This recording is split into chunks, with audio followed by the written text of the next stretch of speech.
Kendrick Lamar just pulled one of the boldest moves of 2025 and did it like only Kendrick could. No teasers, no rollouts, no warning. Just dropped an entire surprise album titled GNX that detonated like a lyrical bomb across the internet. But there's one track that's not just burning, it's scorching everything in its path, waxed out murals. And in the middle of this already intense song, Kendrick delivers a single line that cracked the surface of calm and let the rap world know peace was never an option. With haunting simplicity, he raps, "I think my hard work let Lil Wayne down." That's it. That's the bar. But that one line, it wasn't just a lyric. It was a fuse. And now we're watching everything blow sky high in real time. Immediately, fans were caught between confusion and chaos, scrambling to decode Kendrick's intentions. Was it respect? Was it disappointment? Was it shade disguised as homage? One thing's for sure, Wayne heard it loud and clear, and he didn't stay silent. This wasn't some playful nod or passive line. It hit a nerve, and the ripple effect hit social media, podcasts, and industry circles with the force of a hurricane. People started theorizing that Kendrick was subtly calling out the snub Lil Wayne faced after being passed over for the 2025 Super Bowl halftime show, especially since the game is taking place in New Orleans right in Wayne's own backyard. And Kendrick, the Compton prodigy, got the headlining spot instead. Oh, this was never going to be drama-free. And when Lil Wayne finally responded, man, the disappointment was heavy in the air. The backlash to his reply was almost instant. When asked about Kendrick's track, the first reactions were ice cold. It was horrible. It was horrible. It was trash. It wasn't great. Wayne didn't sugarcoat a thing. No diplomacy, no deflection, just straight up rejection. And when it came to the beat, same energy. The beat was kind of chunky, he added, visibly annoyed and confused. And in all honesty, he admitted he didn't think it was even good enough to warrant a proper response.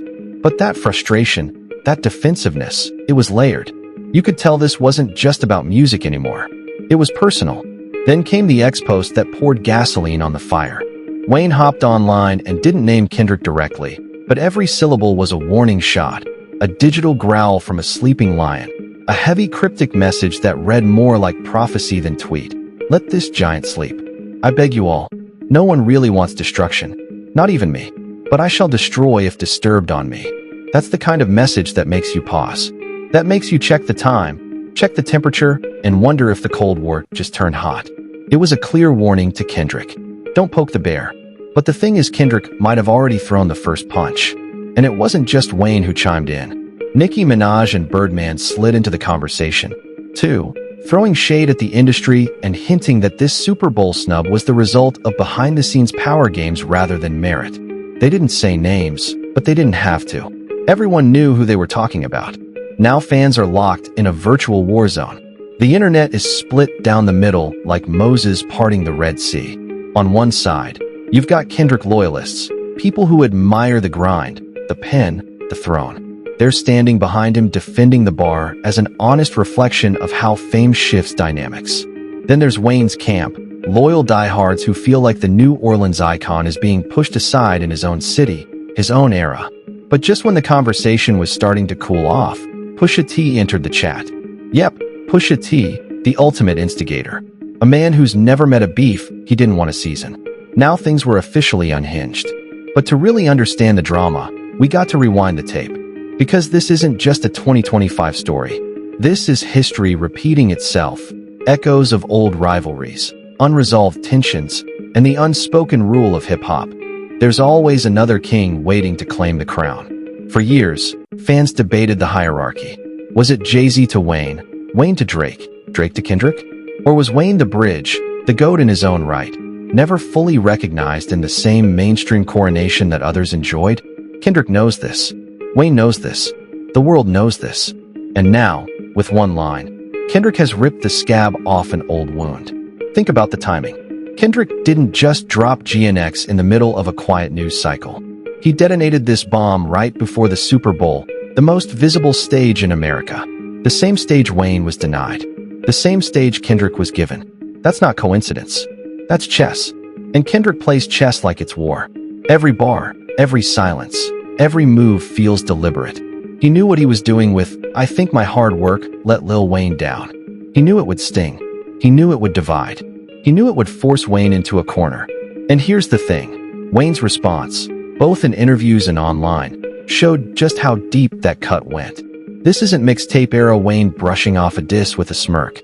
This is a veteran, a legend, watching the culture he built slip into someone else's hands, in his own backyard. And his frustration spilled out raw, unfiltered. Fans aren't just debating lyrics anymore. They're debating legacies. They're debating eras. They're debating what happens when gods clash in real time. But the fire didn't stop with Wayne's cryptic post. The rap world smelled blood. Suddenly, everyone had something to say. Podcasts lit up. Spaces ran all night. Clips went viral dissecting not just the lyric, but the tone, the motive, the implications. And while Wayne's words were still echoing across the internet, Kendrick stayed silent. Silent, but calculated.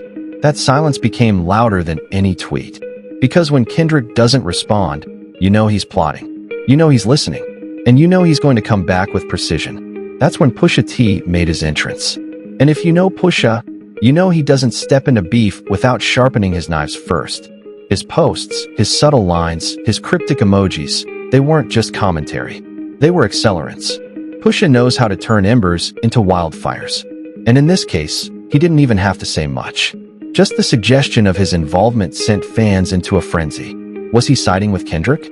Was he baiting Wayne? Was he preparing to drop his own verse? The uncertainty only added to the chaos. Suddenly, this wasn't just Kendrick versus Wayne. It was becoming a proxy war. Old alliances were resurfacing. Industry politics were creeping in. The ghosts of past beefs, Drake versus Pusha, Wayne versus Pusha, Kendrick versus Drake.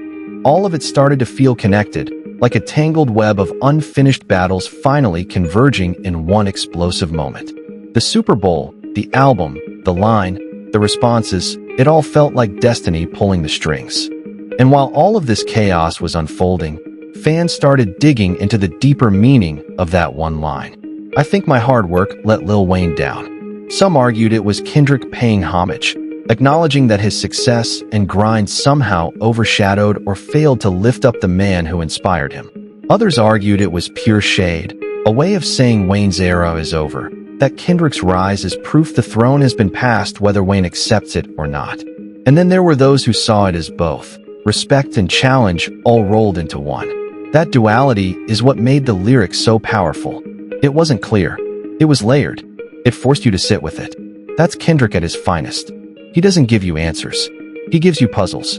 Meanwhile, the industry insiders started whispering. Rumors swirled that Kendrick had been sitting on GNX for months, waiting for the perfect time to drop it. Some claimed he deliberately aligned the release with the Super Bowl to highlight the contrast between himself and Wayne. Others said the timing was more